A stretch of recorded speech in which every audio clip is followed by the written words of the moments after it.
Hi there. Welcome to She Said, She Said. For those of you who are joining us for the first time, I'm Laura Cox Kaplan, and I'm so happy to have you here. Today, I'm welcoming a very special guest. Her name is Gay Gaddis.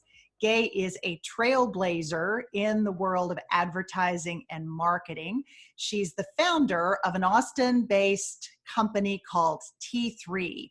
She founded T3 with $16,000 in her pocket that she had gained from cashing in an IRA, and she grew that company to be a firm of national significance and one of the few owned by a woman. She since sold the firm just last fall and is pivoting into some other work where she, like so many of our guests that we talked to on She Said, are working to take their knowledge and pay it forward. What is especially unique about Gay is how she thinks about what's made her successful, this notion of something she calls cowgirl power. A couple of years ago, she added an additional line to her resume with the publication of a book that she entitled Cowgirl Power: How to Kick Ass in Business and in Life. It really is a summation of her philosophy behind her success, decision-making, resilience, really all of those factors. I know you're going to love this conversation. Her advice is practical, it's down to earth. For me personally, it really resonates. I am a fellow Texan like Gay. We both grew up in small towns in Texas, and so a lot of her advice really resonates very personally with me, and I hope that it will with you as well. So I'm thrilled to welcome her to the podcast today. Gay Gaddis, welcome to She Said, She Said. Thank you, Laura. It's great to be here. Well, I'm so happy to have you, and I'm so excited to talk about this concept of cowgirl power. Why don't we start with that? What does it mean when you refer to this concept of cowgirl power? What is that? It has two meanings, really. The first part of it is that I'm a believer that power doesn't come in a top-down kind of way. It's not the almost unfortunate way that a lot of people think of power as authoritarian and I'm in charge kind of thing. It's a power that you learn from within and it grows from within. And I'm asking people as they explore and read the book to really think about all the times in their entire lives that they felt powerful. And then you learn from those experiences and it builds your confidence. And that confidence is what allows you to have that power to get through all kinds of things. So that's the real meaning of cowgirl power. It's that tapping into the inner strength that you have, and we all have it. Yeah. The other part is that along the way, I grew up as a cowgirl in Southeast Texas, and I always admired cowgirls. And so I did a lot of research at the Cowgirl Museum in Fort Worth, Texas, and really became reacquainted with some of the most amazing women that any of us could have ever known or met. And they were the historic cowgirls that lived in the late 1800s and competed in very dangerous competitions many times against men. And so I highlight them throughout the book because it's a bit like the movie or the story of Hidden Figures. We didn't really know about those women, but yet they had a powerful influence on something very important. And a lot of the women that I write about in the book, and again, they're short vignettes before each chapter, are inspirational women that I want us to know about. And I don't want them to be left out of the history books, and many of them were. So they're in there to give us courage and inspiration and ideas. Yeah, I thought it was so interesting the way that you were able to weave their stories into your own. At what point did it resonate with you that this was the way to pay? I mean, you knew you were going to write a book. You knew you wanted to pay your advice and knowledge forward to help other people. But at what point did you realize, wow, I should really tie this together with these cowgirls and with this notion of cowgirl power? This is an interesting question because my greatest critic in this entire world and also my greatest friend is my husband. And so as we As they often are, right? Oh, yeah. And he can call it like he sees it with me, and that's the way it is. But he kept saying, Gay, how are you going to shoehorn these cowgirls into this story of you starting an ad agency in your life and all this stuff. And I said, I'm determined to put them in there because I want this to be about the grit, determination, and again, that wild spirit that these women must have had to have done things that no other women were doing. And I want them to be examples. And I was a cowgirl growing up. I mean, I started riding horses when I was 5 years old. And, by the time I was 6, I was working cattle in rice fields with my godfather. So I love horses. I love what they teach us. I think the relationship between sometimes a girl or a woman and her horse is very, very interesting. And so there's something about that thread that has gone through my life. I've had horses all my life. And my daughter is even a great equestrian. As we speak today, she just won a third place ribbon in a 100 jumper show in Chicago. So Yeah. It's something that I think is really a good metaphor for life as well. Yeah. And so I just was determined to put them in there, and we did it. Yeah. And my publisher liked it. So I said, okay, let's go for it. It's very clever and it's very practical, down to earth advice. And it really, I think, underscores this notion of how you build resilience. So for a woman who's reading this, or maybe a younger girl who's just launching her career, thinking about this notion of resilience, how does she get it without the experience sort of what you experienced, right? Not everybody is privileged enough to grow up in Texas like you and I were. So what do you recommend for maybe parents who are raising girls to develop that resilience, or women that are launching their careers? Like, where does that come from, Kay? Comes from making mistakes and getting out there and getting your knees dusty and beat up sometimes. And so, for parents, I would just say, give your children a chance to experiment with things, to learn things, to not be dangerous, but I always let our children do things that were a little risky, and they have to take risks and they have to learn from the risk. If it doesn't work and they do have a setback or whatever, you talk about it and you learn from that, because those mistakes is what teaches us how to do the right thing the next time. But you let your moral compass inside you and your gut guide you. And even a young person starts to have those gut right and wrong feelings. It's that compass inside you, and you've got to start listening to that really early in life and throughout your life as you have more experiences and you do understand how the yin and yang of things work, that your gut's going to get much more accurate and stronger. So I would just say, get out there, try things, explore, make a few mistakes. And if you don't take a risk and if you don't jump out there, you'll miss out on the good stuff. And it's one of the things I talk about in my book. It's called Everything is Sweetened by Risk. And it's true. We have to be a little more willing to do that. Some people are very risk averse, and I understand that. There's certain personality types that are not the big risk takers, but if you'll take little ones along the way, then you build up. And again, all these things start to build confidence, and we need the confidence to get through tough times. And if you don't have those things under your belt, then it's really hard to face up to the big challenges. Yeah. And it's, it can be really hard for parents to let their children really make those mistakes early on, right? This idea of helicoptering and protecting kids from all kinds of mistakes. And, that's where you learn. So, it sounds like to me, it's really underscoring this notion of how you were raised. And part of that was growing up in a smallish town, right? Liberty, Texas is not a very large place, or at least it wasn't at the time. How much of that? It still isn't.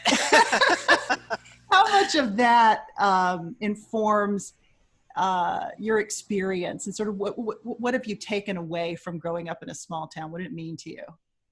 It made me have to be extremely honest and authentic, because this, growing up in a small town, everyone knows what's going on anyway. Right. So why go over here and try to be something you're not? Because everyone knows right through you. They'll see through the whole thing. And I have a funny section in my book about the time that my friend and I stayed up really late at night, and we had packed bags of toilet paper and shredded paper and all this stuff, and went and toilet papered, or we call it wrapped, the quarterback of the football team's front yard.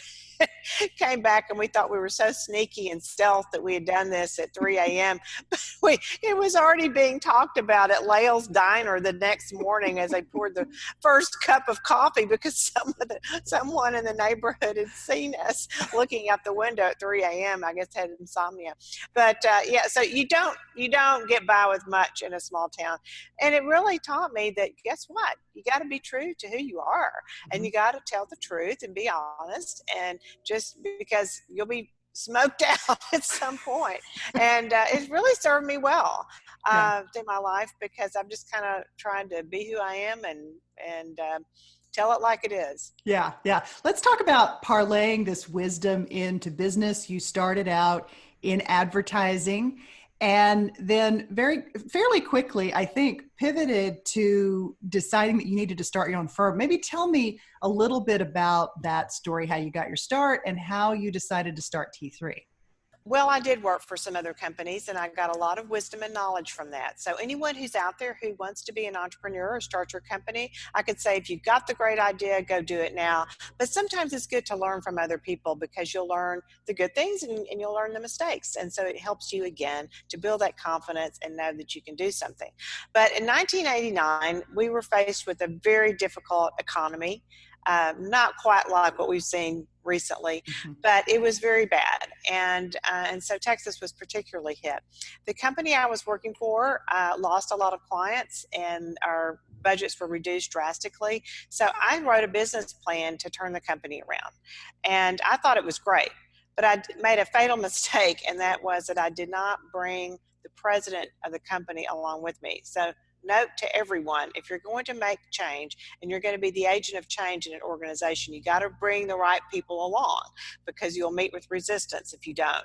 So that's what happened. He said, I'm not going to support your plan. And I was humiliated and furious, and decided at that moment, I ran back down the hall and I quit.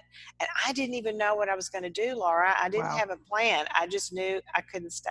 Yeah. So, and you had 3 little kids at home too. Oh yeah, right? 3 kids. My husband's job he wasn't making much money. I'd taken budget cuts. Everything, we were on this real thin line of risk. I mean, very thin line.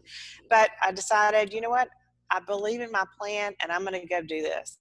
So I had $16,000 in a retirement account, and I cashed it in, and that's how I started my company. It's amazing. I hired 2 people. I didn't try to do it completely alone. I got 2 brave souls to go along with me, and I had bought 3 clients, and I paid a percentage of the profits back to my former company, because I took 3 clients with me that were going anyway. And that's how I started the agency in 1989 in sleepy little old Austin, Texas, because nothing was going on much in Austin but the University of Texas and state government. So it wasn't exactly the mecca of advertising at the time, but we made it work. That's amazing. Talk a little bit about, in the book, that big break that you got with Dell Computers, and you tie it to, which I really love, a coyote analogy about how you got in, really became, you became the entity that Dell needed. That, you know, they may not have realized it right at first that they needed you, but ultimately you became indispensable to them. Explain that a little bit. Share that analogy with our listeners. Okay. Well, like I said, I grew up in the country, and sometimes nature can be a little brutal, but it is what it is. And if you ever see a coyote kill its prey, what it will do, and even a larger game does this too, they'll usually start eating from the weak underbelly. It's the easiest place to enter, and then before you know it, they're in, and they eat and they eat, and then all of a sudden they're beating the whole body. And so this kind of was a business philosophy for me.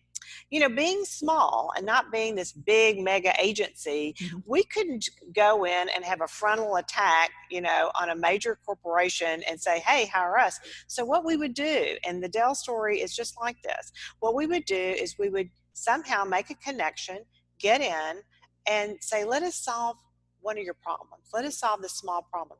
So a client was always much more willing to give us a project, you know, something to start with, because it wasn't like turning over the whole strategy and marketing budget to us. So we would go in and, like the coyote, eat a little bit from the underbelly. And before you would know it, we would end up with more and more and more, and then became a key player.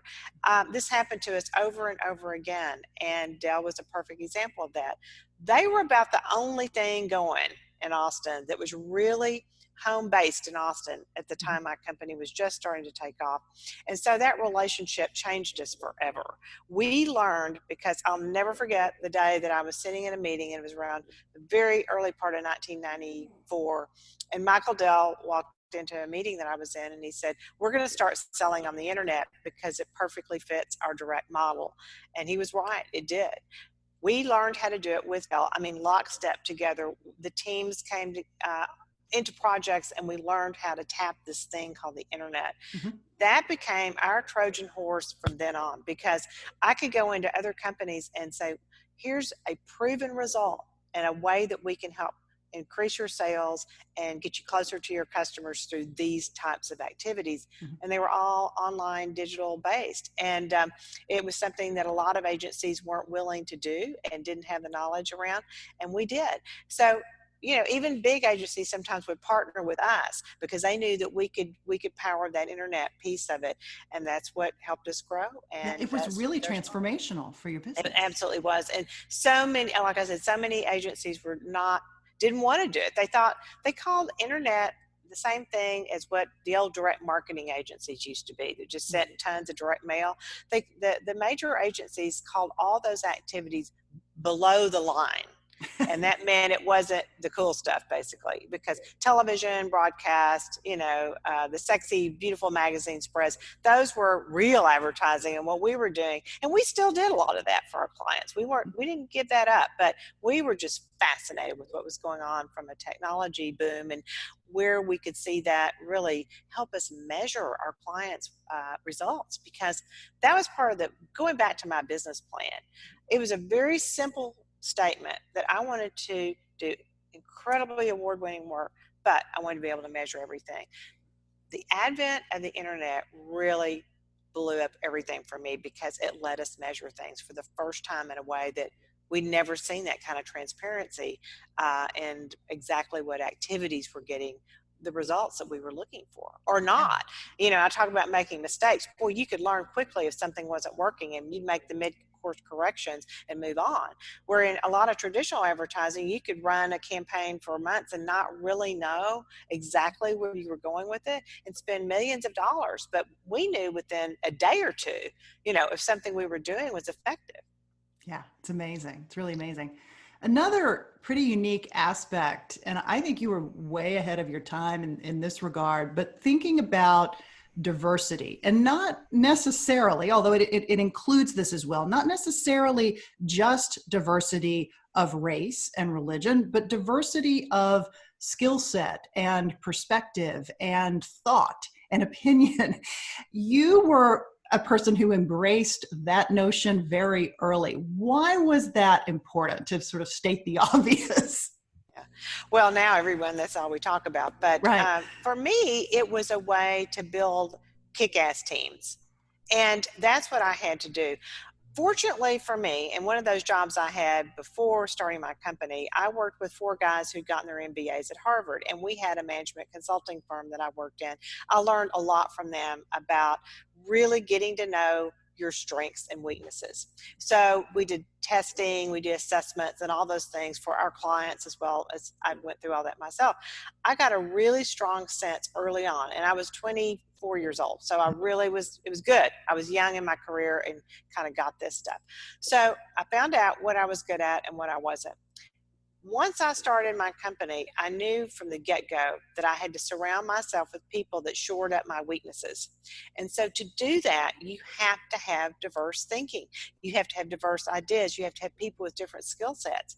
And Laura, the thing that is interesting is that given an open playing field, and you're not thinking about that, we all tend to go to people like ourselves. So that's why all diversity becomes a bit difficult for all of us, because I'm going to go to someone who looks like me, thinks like me, acts like me. That's the first comfort zone we go to. Mm-hmm. Anyone with the same personality type as me, I get along with great. I mean, we can yuck it up and have fun all day long, but to really get things done and to be effective and to come up with the most innovative, best thinking. You've got to put people around the table or on the team that are going to come at it from different directions. And that's where the magic happens. Yeah. And I knew I wasn't good at a lot of things. And so I just kind of said, okay, I'm not good at that. That's okay. And so many of us beat ourselves up our entire lives about, oh, if I could only be better at that, if I could only do this better, if I could learn to do that. That's okay. You can hone your skills. But if you're innately not wired up to be good at something, then why put yourself at that? Get the people around you.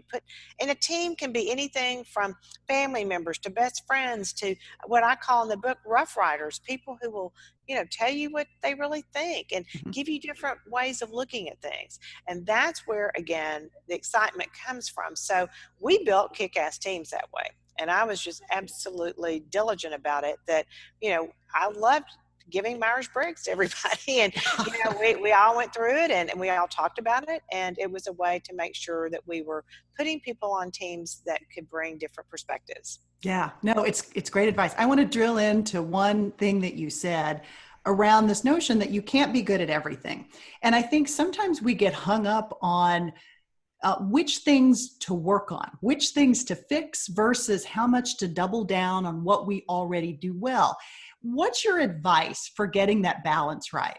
Right? We're not going to be good at everything, right? So how do you know, and how did you advise your teams, and even thinking about your own career journey? How do you know which things to work on? Well, we have areas that, and again, I would recommend to everyone, if you have not taken some type of a personality assessment, it's really good to do that. And, I always assume that people have done this, but I find people in their 30s and 40s and 50s even who've really not grasped this. And so I say, start there and really understand what it is. And what you want to do in life is to find out what your real strengths are. What are you really good at? From what's your natural tendencies? And you think about the situations you're in. How many times can you eclipse your strengths with the situation? The more those two things eclipse, the more success you're going to have. In the meantime, while you're building people around you who are going to watch those blind sides you have and who can guide you in the ways that you do not know. For you to be successful, you've got to really get your head around that. And so, what are the things to fix? Well, I know that I have certain weaknesses, and it's okay. I gave myself a break on that. There's things I'm not really good at, and I just don't even worry about it. But I will say this: if you do have a strength or you do have a talent, whatever that may be, you've got to put in the hard work to get really good. It doesn't, some people are naturals at things and it's easier for them, and that's okay. But if you really want to be at the top of your game, really good, there is no substitution for hard work and the time it takes. And the old joke about how do you get to Carnegie Hall, practice, practice, practice. Well, that's true. If you want to be really competent at something, you have got to put in the time and the energy and the effort. And you can learn anything, I'll say, if you want to nowadays, especially with the learning online and all that. But start with where you're already strong and then really work on those things. Leave the other behind and don't worry about that. Yeah. Talk about where confidence comes from and how confidence is connected to this notion of competence. You talk a little bit about this in the book. Confidence comes from what I was just talking about. This is a perfect segue into that. Um, we get confidence in little places along the way. And if you're a younger person or if you watch your children, the times that they do something on their own or they feel really good about something, or even if someone helped them, but they had a little victory, their soccer team won their match, they got a good grade in school, or they were selected to be in the school play, all these things start to build, because once you do that and you get through those moments and you have some degree of success, that's where these little buds of confidence start, and they grow and grow. And in the book, and as I started writing it, I had to go back and start thinking a little bit about what were the times in my life where I started feeling confident. You take those moments of confidence and then you put the learning on top of it and the hard work. that I was talking about. When I was confident because I did that, that must have meant that I was good at that, or that was something that was part of my personality. Like for me, being the lead in the school play in the first grade, I liked that, and it was a little scary, but I did it and I did fine. And I realized probably in that moment that I liked being out in front of people. Uh-huh. And being on a stage was not going to be the scariest thing for me. And so here I am today, making speeches to all these hundreds of people, and probably all goes back to the first grade play. So you go back and you think, when did I feel good? When did I feel confident? And you build on that and build on it. And then you finally say, gosh, I'm competent at that. Yeah. I've earned competency because I know I'm good at it. Yeah. In the book, you've got a number of really elements of a toolkit. And one of the things that really jumped out at me is this notion of a timeline for your life, and something you refer to as a treasure map. I've never heard it described quite this way.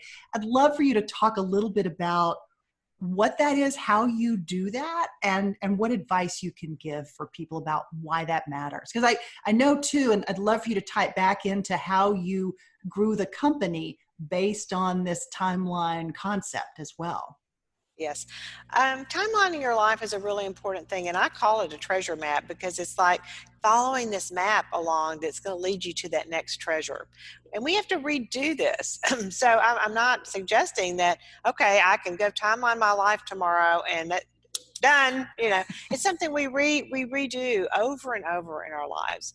But the reason you do it, and don't get intimidated by it. You start with some sticky notes and you put down some ideas about, well, what would I like to be doing? And what do I really enjoy? And where do I want to give back? Or what do I want to learn? What do I want my partner to do? What do I want my kids to do? And then ask them. And so it becomes kind of an effort. You start by yourself, but then you bring in those significant people in your life and you work on it together.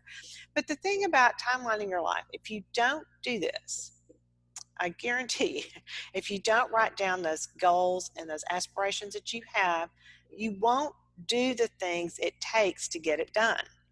Now, very simple example. If I wanted to go live in Spain for a year, I should probably start taking some Spanish lessons. That would, even though people speak English everywhere. I mean, if I want to really be in a culture, I should probably do those things. And that's a very simple example, but you get my point.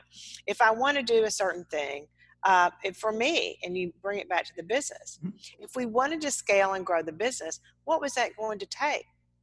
And my husband and I were very specific about that. And it meant that at some point I was going to have to leave the comfort of my region and my hometown and get out to grow the business on a larger scale. We had our children in mind, and I didn't want to be gone all the time. When they were growing up, I wanted to be a plane ride away so I could get home most nights. But once our senior in high school was about to leave for college, the plan was on the wall. I mean, we'd written it down. Guy's going to go do these things. And then one thing leads to another, but I was out on the road at national conferences, talking to potential clients, being around people who could influence an opportunity for us.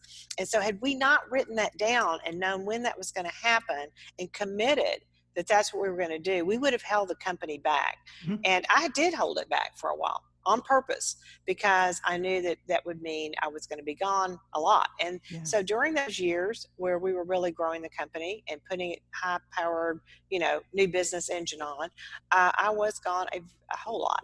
And I've been gone a lot. Now I'm home a bit. And it's been interesting how to adjust to that. But my husband said our relationship has flourished all these years because I was gone about half the time. But no, not really. We get along great. But it's interesting, though, that if you don't write down the things, that's what I'm saying. And it doesn't have to be these big, audacious goals that I want to grow the company to millions and I want to have all these people and all that. But again, it's in all aspects of your life. So the treasure map is it's the different buckets of your life. It's personal, it's your own personal development, it's your family, it's your relationships, it's your business or your career, or maybe a nonprofit that you really want to devote time to. But if you, again, write it down and put it in a timeline, when do you think that's going to happen? And then the cool thing is you go back and you pick it up again and see what progress you've made.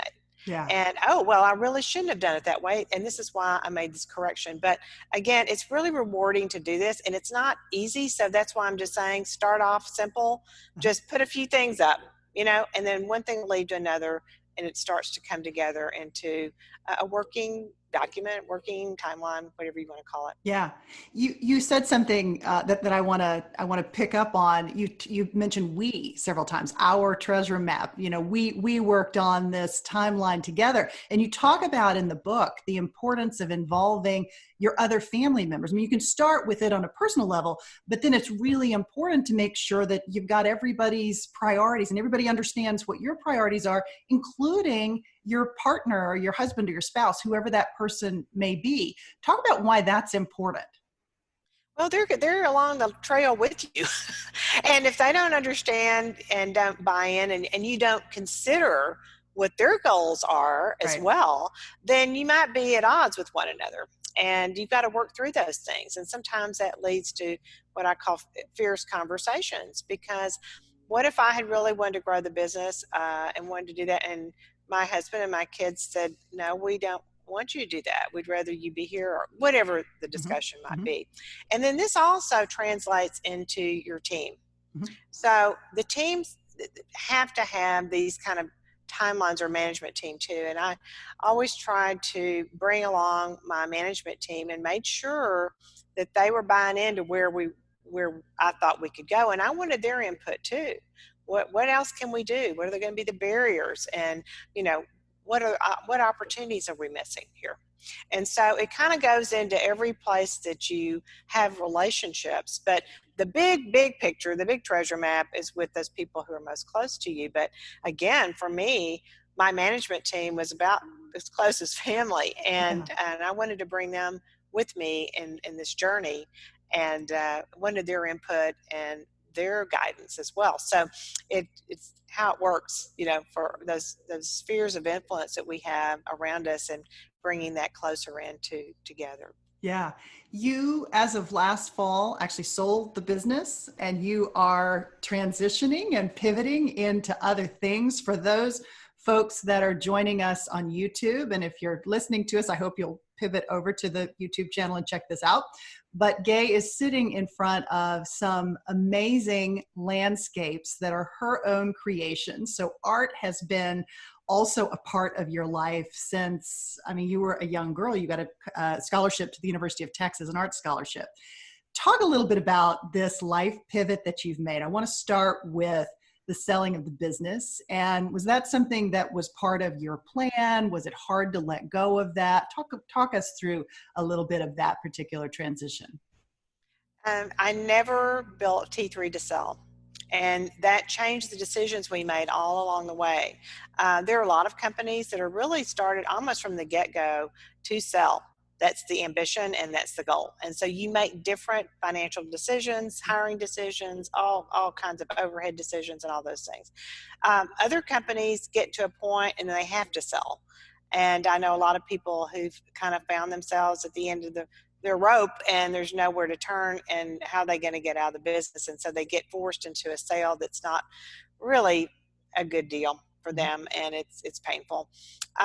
So we had a family meeting, almost part of the timeline story, and our family gets together. My children are adults now, and our oldest son works in the business, and we all decided that, and this was a couple years ago, that it was maybe time, because we were on a real high note. Things were going well. I was on the road a lot already. I was out doing my book tour, and I wasn't in the office every day. So I'd already started kind of easing out of the day-to-day operations. And so we said, well, let's just go to a professional broker and see what's out there. Why not? Mm-hmm. And if we don't want to do it and we don't like what we see, we'll walk away.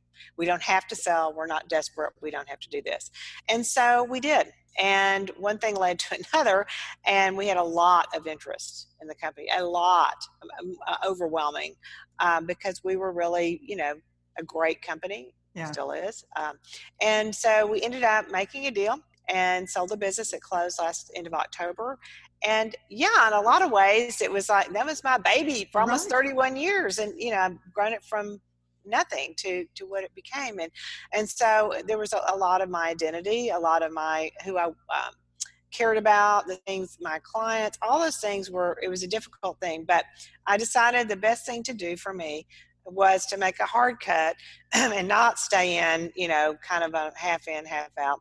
And so we did. Now I look back, and timing is everything. And it turned out to be an excellent time to close that deal because, as you know, all those things right now are really very, very difficult to pull off during these tough times. So Sure. it turned out to be good, and it was honestly kind of a nice way for me to exit because I had done what I wanted to do at T3. Right. I really my passion for it was there, and I still love everything about it. But I had done what I wanted to do. So Yeah. sometimes we have to close chapters and move on. Yeah. So now I'm very interested in my art career. It took off with a one-woman show in New York in 2016. We've had subsequent shows. I just sold a painting to a very prestigious facility in New York, which I cannot name, but there's a lot of interest for my work. I love doing it. During this pandemic, I have spent a lot more time painting and exploring, and it's been a good outlet for me. I love it. But it's a business, I Yeah. paint well. And I'm also really focused on, I love through my book and book tour, knowing what is helping people and advice that I can give. And so we are working on some webinars. We had our first one July 15th. I have another one July 29th, another one August 15th, and there'll be more things after that. But I want to continue teaching and doing a lot of work around leadership training and people who aspire to be leaders. It's a tough calling, but it's a noble calling. Yeah. And it's something that I am really passionate about and want to share my knowledge and keep learning with people who want to come on that journey with me. Yeah, Gay, talk for a second about the topics that you're tackling in those webinars, because I thought the titles of those, which I had made a note here, I know you know them off the top of your head, but there were some interesting topics: leading in troubled times, power of connection and networking, creating a kick-ass team. Talk a little bit about what you're sort of hoping to impart on the people that participate, and what level people you're attracting. Well, it's very interesting because it's kind of attracting people in different timelines in their life. It's not just one age group or one thing. Just like the book, it's starting to eclipse many generations. But what I was looking for in all this is to, again, be able to impart some of the wisdom that I have of literally going through a lot of these things before. So in leading in tough times, I haven't been through something exactly like this, but I have been through some very tough times. And so I was able to talk about how to get through that stuff and how to have the courage and resiliency to make it and the grit it takes. So we did that one. I think it went really well. The next one is something that I love. It's about connections, and I call it connections, not networking. A lot of people have programs on networking and how you do. To me, it's not doing it that way. It's making connections that can be effective in helping people. That's where it really starts. And if you're connecting always with the idea of what can I do to help somebody else, you would be amazed how that starts to come back to you. And it's knowing people. I'm a master connector. I love it. I just love saying, oh, this person can do this with this, or maybe this is an opportunity here, or I can figure out for that client or that consumer how to make things better by pushing these two people together. So we're going to talk a lot about that in this next one, and how to do it and why it's important and what it is.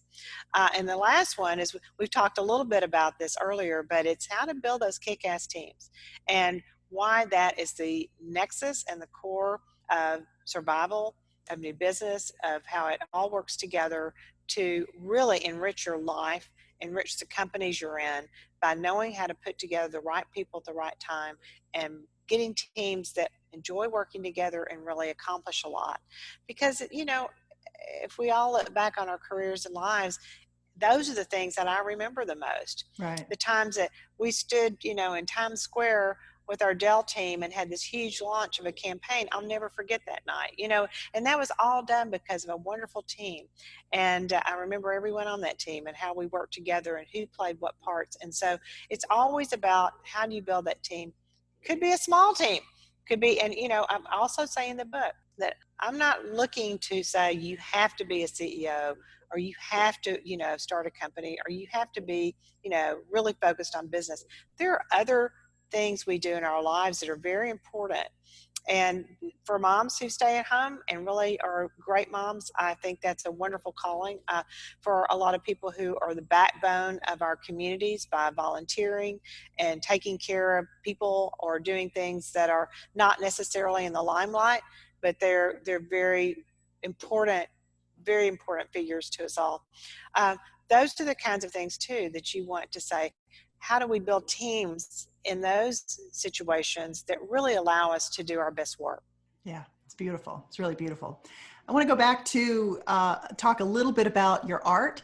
Was it something, I know it's been with you forever, but was it something that you had continued to do, or did you kind of put it aside while you were building the business? My guess is you didn't have a lot of time to paint the way that you do now, but maybe talk about the role of having a creative pursuit or something that you maybe do on the side and why that's important for problem solving, et cetera. We talk a lot about this notion of creativity and doing things that spark your creativity to solve problems in other areas of your life. Maybe talk a little bit about the role that painting has played for you. Yeah, I started doing art projects when I was a little kid. My mom gave me a paintbrush and some paper with tempera paint when I was a little kid, probably about 3.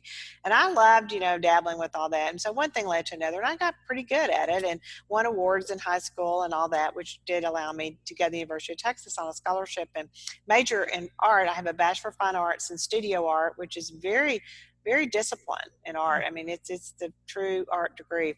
And so I was trained as an artist. I mean, I went through all of it, the drawings and the rudimentary background and all of that, even drawing musculature and skeletons and all that stuff before you went to life drawing, and learning to paint and learning how colors work and all those things. And so all that, is part of my training. But immediately I got out of school and went to work in the advertising industry because I needed to make a living. And, Right. very few artists do that. Some do, and it's a tough career. But I did that, went into advertising, one thing led to another. But I dabbled a little along the way. You're right, I did not have time. It was something I wouldn't even have dreamed of. I was shooting a lot of black and white photography through my career, but I never did really do the paintings and the real artwork. Only little projects with my kids. Yeah. If they had to do a project at school, I always had fun going, oh yeah, we'll get these posters and do this and that. And so I enjoyed that, but never really serious. And so into 2014, I was at our ranch and I decided that, wow, I have been the house, so to speak, for so many creative people all these years to practice their craft. In an advertising business, it's not fine art, but they're creatives, and Sure. many of them were artists. And so I felt like, wow, I've been, nurtured all these people to have a career in art. Why don't I go back and just see what I can do? And so I bought some canvas and some brushes and paint, and I came out to the ranch and bought an easel and just set it up outside and just started messing around, and I was just painting and painting and kind of like this, kind of like that, tried this, experiment that. And one day, all of a sudden, I just got in this groove and something happened. And I called my son who was out here and my husband. I said, come look at this. And they looked and they said, wow, that's really cool. I really like that. They said, what are you doing? What is it? I said, well, see the sky. I was just painting the sky and I just got lost in it. And all of a sudden I just started doing this. Well, anyway, long story, one thing led to another, and I ended up at the show in New York. And it was very successful. We sold 22 paintings in a Chelsea Gallery, which blew me away. But I worked Amazing. really hard to get there. Yeah. I spent a lot of time to get back in my groove. It didn't come to me overnight. Uh-huh. And it's what I'm saying about the hard work. I still work really hard at it. And I'm a plein air painter. I paint outside a lot. And that means that you're in the heat and the cold and whatever it is. And sometimes that wreaks havoc with your paint, but it's what I do because I want to see. I paint from life and I want to see. And a lot of times I'll come in after painting all day and just kind of plop down in a chair, and I say to my husband, the artist works hard, and I do. But it's something that I get a lot of happiness from when I find out that someone says, oh, I love that painting, I want that in my home, and then they send me photographs, or I want that in my office, and I see it, with the lighting on it, and it just thrills me that someone can find joy out of something that I've done. Yeah. Gabe, where's the best place where people can take a look at your paintings? Is there a website for them we can share in the show notes, perhaps? Sure, absolutely. Gaygaddis.com Okay. has the whole story. It's got my art in there. It's got about the webinars. It's got just about my speaking and just generally what, the big topics for me. But you can see a lot of my work and love for people to go take a look. We Yeah. do virtual tours, and I sold a big painting not too long ago, literally on a virtual tour, which I'm surprised, but it worked out. And we drove the painting and met this couple halfway between Dallas and Austin, and they had found me because Texas Monthly named me one of the top 10 artists to collect, and so they found me through that and then bought a painting. It's amazing. It's amazing. We will include links to Gay's website in the show notes for this episode 112. Gay, I've got one final question for you. We ask everyone for a single piece of advice, a life hack, or a mantra. I would love for you to give us that maybe one piece of advice, the one thing that kind of jumps out at you that women can do, and frankly, men too, to really kick ass in business and in life. What is that one thing? Never, ever be down on yourself to the point that you can't do something, because it's so easy. And this is what I said earlier, to prey on our own weaknesses. And when we don't have some of the connectivity and some of the things right now through this pandemic, it's really easy to let self-doubt kind of tear you up. So find those power moments, go back to those, go back and say, wow, I do have that power. I do have that confidence. And then let that propel you forward. And I'll say that, sometimes it's hard to stay motivated when you're not in your normal setting or you're in your absolute, groove. But again, this is a time to get to know yourself and know your strengths, and do not let the naysayers and all the doubts and all the negative things take over, because being positive and having hope and energy is what everyone's looking for. And if you can be that light, and by getting in touch with your inner power, then you will be somebody that people will follow and admire. Yeah, it's beautiful. Thank you so much. It was a pleasure. Thank you, Laura. It's a pleasure to meet you and to get to talk with you today. You too. You too. I really, really appreciate it. Thanks so much for joining us today. To learn a bit more about my guest, Gay Gaddis, check out the show notes for this episode 112. You'll find a link to Gay's website as well as some other information about her.